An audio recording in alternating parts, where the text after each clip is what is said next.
ಹಳ್ಳಿ ಬೆಳಗಿನ ಜಾವದಲ್ಲಿ ಹಕ್ಕಿಗಳ ಕೂಗು ಕೇಳಿದಾಗ ಎಲ್ಲರ ಮನಸ್ಸಿಗೂ ಹೊಸ ದಿನದ ಆಸೆ ಮೂಡುತ್ತಿತ್ತು. ಆದರೆ ಲಕ್ಷ್ಮಿಗೆ ಆ ಬೆಳಗು ಇನ್ನೂ ಹಲವು ವರ್ಷಗಳಿಂದ ಕತ್ತಲೆಯಂತೆ ಕಾಣುತ್ತಿತ್ತು. ಸೂರ್ಯ ಉದಯವಾದರೂ ಅವಳ ಜೀವನದಲ್ಲಿ ಬೆಳಕು ಮೂಡುತ್ತಿರಲಿಲ್ಲ. ಲಕ್ಷ್ಮಿ ಒಂದು ಚಿಕ್ಕ ಹಳ್ಳಿಯಲ್ಲಿ ವಾಸಿಸುತ್ತಿದ್ದಳು. ಅವಳ ಗಂಡ ರಮೇಶ್ ಒಬ್ಬ ಸರಳ ರೈತ. ಹೆಚ್ಚು ಹಣ ಇರಲಿಲ್ಲ, ಆದರೆ ಪ್ರೀತಿ ತುಂಬಿದ ಹೃದಯವಿತ್ತು.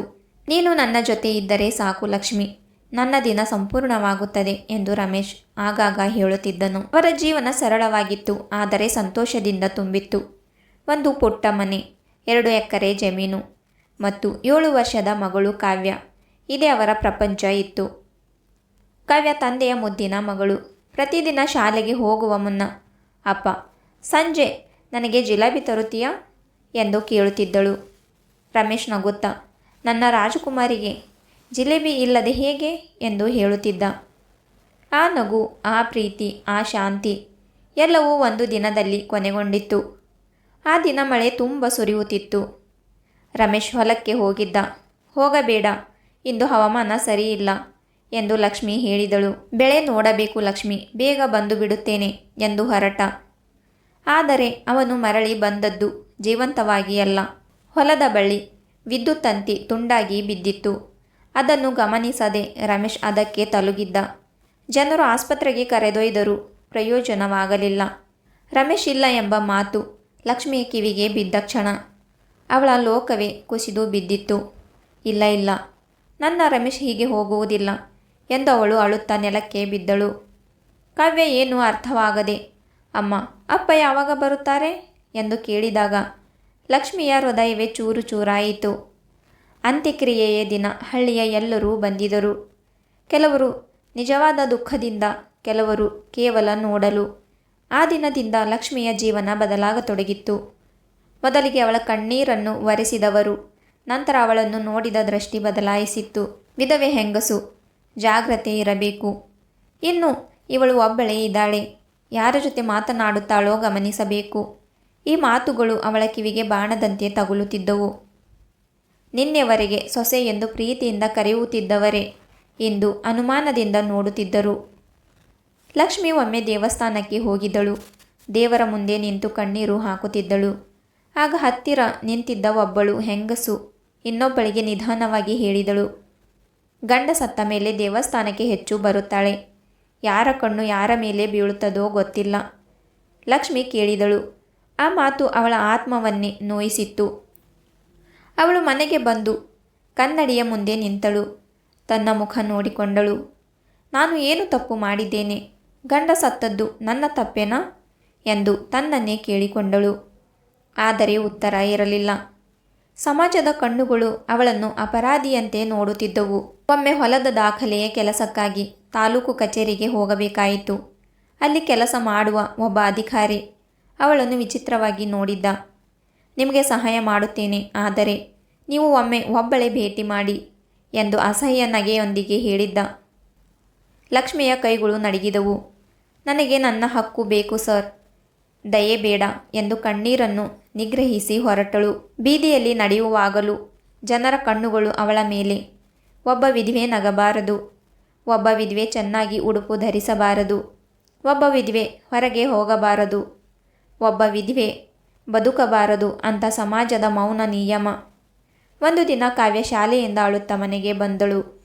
ಅಮ್ಮ, ಅವರು ಹೇಳಿದರು ನಿನ್ನ ಅಪ್ಪ ಇಲ್ಲ, ನಿನ್ನ ಅಮ್ಮ ಅಶುಭ ಅಂತ. ಲಕ್ಷ್ಮಿ ಆ ಮಾತು ಕೇಳಿ ಮಗುವನ್ನು ತಬ್ಬಿಕೊಂಡು ಕೇಳಿದಳು, ಯಾರು ಹೇಳಿದ್ರು ಅಂತ. ಅವಳು ಹೇಳಿದಳು, ಶಾಲೆಯ ಮಕ್ಕಳು, ಅವರ ಅಮ್ಮಂದಿರು ಅವರಿಗೆ ಹೇಳಿದಂತೆ. ಈ ಮಾತು ಕೇಳಿ ಆ ರಾತ್ರಿ ಲಕ್ಷ್ಮಿ ಮಲಗಲಿಲ್ಲ. ತನ್ನ ದುಃಖ ಸಾಕಾಗಲಿಲ್ಲವೇ? ಈಗ ತನ್ನ ಮಗಳ ಬಾಲ್ಯವನ್ನು ಸಮಾಜ ಕಸಿದುಕೊಳ್ಳುತ್ತಿದೆಯೇ? ಅವಳು ತೀರ್ಮಾನ ಮಾಡಿದಳು, ಇನ್ನು ಮೌನವಾಗಿರಬಾರದು. ಅವಳು ಮರುದಿನ ಶಾಲೆಗೆ ಹೋದಳು. ಮುಖ್ಯ ಶಿಕ್ಷಕರ ಮುಂದೆ ನಿಂತು ಶಾಂತವಾಗಿ ಹೇಳಿದಳು, ನನ್ನ ಗಂಡ ಸತ್ತಿದ್ದಾನೆ, ಅದರಿಂದ ನಾನು ಅಪವಿತ್ರಳಾಗುವುದಿಲ್ಲ. ನನ್ನ ಮಗಳು ಅಪಮಾನಕ್ಕೆ ಅರ್ಹಳಲ್ಲ. ಶಾಲೆ ಮಕ್ಕಳಿಗೆ ಅಕ್ಷರ ಮಾತ್ರವಲ್ಲ, ಮಾನವೀಯತೆಯೂ ಕಲಿಸಬೇಕು ಅಂತ ಹೇಳಿದಳು. ಆ ಮಾತು ಕೇಳಿ ಶಿಕ್ಷಕರು ಮೌನರಾದರು. ಹಳ್ಳಿಯ ಮಹಿಳಾ ಸಂಘದಲ್ಲಿ ಕೂಡ ಲಕ್ಷ್ಮಿ ಮಾತನಾಡಲು ಆರಂಭಿಸಿದಳು. ವಿಧವೆ ಅಂದರೆ ದಯೆಗೆ ಪಾತ್ರಳಲ್ಲ, ಗೌರವಕ್ಕೆ ಅರ್ಹಳು. ಗಂಡ ಸತ್ತರೆ ಹೆಂಗಸಿನ ಜೀವನ ಮುಗಿಯುವುದಿಲ್ಲ. ಸಮಾಜದ ದೃಷ್ಟಿ ಬದಲಾಯಿಸಬೇಕು. ಮೊದಲು ಕೆಲವರು ನಕ್ಕರು, ಕೆಲವರು ಟೀಕಿಸಿದರು. ಆದರೆ ಅವಳ ಮಾತು ಕೆಲವರ ಮನಸ್ಸು ತಟ್ಟಿತ್ತು. ಅದೇ ಹಳ್ಳಿಯಲ್ಲಿ ಸರಸ್ವತಿ ಎಂಬ ಮತ್ತೊಬ್ಬ ವಿಧವೆ ಇದ್ದಳು. ಅವಳು ವರ್ಷಗಳಿಂದ ಮನೆಯೊಳಗೆ ಮಾತ್ರ ಬದುಕುತ್ತಿದ್ದಳು. ಒಂದು ದಿನ ಅವಳು ಲಕ್ಷ್ಮಿಯ ಬಳಿ ಬಂದು ಅತ್ತಳು. ನೀನು ಹೇಳಿದ್ದು ಸತ್ಯ, ನಾನು ಬದುಕುವುದನ್ನೇ ಮರೆತಿದ್ದೆ. ಲಕ್ಷ್ಮಿ ಅವಳ ಕೈ ಹಿಡಿದು ಹೇಳಿದಳು, ನಾವು ತಪ್ಪು ಮಾಡಿಲ್ಲ ಅಕ್ಕ. ತಪ್ಪು ನಮ್ಮನ್ನು ತಪ್ಪಾಗಿ ನೋಡುವ ಕಣ್ಣುಗಳಲ್ಲಿ ಇದೆ. ನಿಧಾನವಾಗಿ ಹಳ್ಳಿಯಲ್ಲಿ ಬದಲಾವಣೆ ಶುರು ಆಯಿತು. ಲಕ್ಷ್ಮಿ ಹೊಲ ನೋಡಿಕೊಳ್ಳಲು ಆರಂಭಿಸಿದಳು. ಬೆಳೆಯನ್ನು ಚೆನ್ನಾಗಿ ಬೆಳೆಸಿದಳು. ಕಾವ್ಯ ಓದಿನಲ್ಲಿ ಮೆರೆದಳು. ಒಮ್ಮೆ ಗ್ರಾಮ ಸಭೆಯಲ್ಲಿ ಅವಳನ್ನು ಸನ್ಮಾನಿಸಿದರು. ಅದೇ ಜನರು ಹಿಂದೆ ಅನುಮಾನದಿಂದ ನೋಡಿದವರು ಇಂದು ಗೌರವದಿಂದ ಚಪ್ಪಾಳೆ ತಟ್ಟಿದರು. ಗ್ರಾಮದ ಹಿರಿಯರು ಹೇಳಿದರು, ಲಕ್ಷ್ಮಿ ನೀನು ಧೈರ್ಯದ ಉದಾಹರಣೆ ಅಂತ. ಅದನ್ನು ಕೇಳಿ ಅವಳ ಕಣ್ಣಲ್ಲಿ ಕಣ್ಣೀರು ತುಂಬಿತ್ತು. ಆ ಕಣ್ಣೀರು ದುಃಖದಲ್ಲ, ಸ್ವಾಭಿಮಾನದ್ದು. ಆ ರಾತ್ರಿ ಅವಳು ರಮೇಶ್ನ ಫೋಟೋ ಮುಂದೆ ದೀಪ ಹಚ್ಚಿದಳು. ನೋಡಿದೆಯಾ ರಮೇಶ್, ನಾನು ಸೋಲಲಿಲ್ಲ. ನೀನು ಇಲ್ಲದಿದ್ದರೂ ನಿನ್ನ ಪ್ರೀತಿ ನನ್ನನ್ನು ನಿಲ್ಲಿಸಲಿಲ್ಲ. ಕಾವ್ಯ ಹತ್ತಿರ ಬಂದು ಕೇಳಿದಳು, ಅಮ್ಮ ನೀನು ಯಾಕೆ ಅಳುತ್ತಿದೀಯಾ? ಲಕ್ಷ್ಮಿ ಮುದ್ದಾಗಿ ನಕ್ಕಳು. ಇದು ದುಃಖದ ಕಣ್ಣೀರು ಅಲ್ಲ ಮಗಳೇ, ಇದು ಗೆಲುವಿನ ಕಣ್ಣೀರು ಅಂತ ಹೇಳಿದಳು. ಕಾವ್ಯ ತಾಯಿಯ ಮಡಿಲಲ್ಲಿ ತಲೆ ಇಟ್ಟಳು. ನಾನು ದೊಡ್ಡವಳಾದ್ಮೇಲೆ ನಿನ್ನ ಹಾಗೆ ಧೈರ್ಯವಾಗಿರುತ್ತೇನೆ ಅಮ್ಮ ಅಂತ ಹೇಳಿದಳು. ಲಕ್ಷ್ಮಿ ಅವಳ ಹಣೆಗೆ ಮುತ್ತಿಟ್ಟಳು. ಹೊರಗೆ ಮಳೆ ಸುರಿಯುತ್ತಿತ್ತು. ಆದರೆ ಈ ಬಾರಿ ಅದು ದುಃಖದ ಮಳೆಯಲ್ಲ, ಹೊಸ ಬದುಕಿನ ಶುಭಾರಂಭದ ಮಳೆ. ಸಮಾಜದ ಕಣ್ಣುಗಳು ಇನ್ನೂ ಇವೆ. ಆದರೆ ಈಗ ಲಕ್ಷ್ಮಿ ತಲೆ ತಗ್ಗಿಸಿ ನಡೆಯುವ ಹೆಂಗಸು ಅಲ್ಲ, ಅವಳು ತಲೆ ಎತ್ತಿ ನಡೆಯುವ ಹೆಂಗಸು ಆಗಿದ್ದಳು. ಗಂಡನನ್ನು ಕಳೆದುಕೊಂಡಳು, ಆದರೆ ತನ್ನನ್ನೇ ಕಳೆದುಕೊಳ್ಳಲಿಲ್ಲ. ಸಮಾಜ ಅವಳನ್ನು ಒಡೆಯಲು ಪ್ರಯತ್ನಿಸಿತ್ತು, ಆದರೆ ಅವಳು ಇನ್ನಷ್ಟು ಗಟ್ಟಿಯಾಗಿ ನಿಂತಳು. ಯಾಕೆಂದರೆ ಒಬ್ಬ ಹೆಂಗಸಿನ ಶಕ್ತಿ ಅವಳ ಜೊತೆ ನಿಂತ ಗಂಡನಲ್ಲಿ ಮಾತ್ರ ಇರುವುದಿಲ್ಲ, ಅವಳ ಹೃದಯದಲ್ಲಿ ಇರುವ ಆತ್ಮಗೌರವದಲ್ಲೂ ಇರುತ್ತದೆ. ಲಕ್ಷ್ಮಿಯ ಕತೆ ಇಲ್ಲಿ ಮುಗಿಯಲಿಲ್ಲ, ಅದು ಪ್ರಾರಂಭವಾಯಿತು. ಪ್ರತಿ ವಿಧವೆಯ ಕಣ್ಣೀರಲ್ಲಿ ಹೊಸ ಧೈರ್ಯವಾಗಿ, ಪ್ರತಿ ಹೆಂಗಸಿನ ಹೃದಯದಲ್ಲಿ ಹೊಸ ಸ್ವಾಭಿಮಾನವಾಗಿ ಮತ್ತು ಸಮಾಜಕ್ಕೆ ಒಂದು ಪ್ರಶ್ನೆಯಾಗಿ, ಗಂಡ ಸತ್ತ ನಂತರ ಹೆಂಗಸು ಬದಲಾಗುತ್ತಾಳೆಯೇ ಅಥವಾ ಸಮಾಜದ ಕಣ್ಣುಗಳೇ ಬದಲಾಗುತ್ತಾವೆಯೇ ಎಂಬ ಪ್ರಶ್ನೆಯಲ್ಲಿ ಇತ್ತು.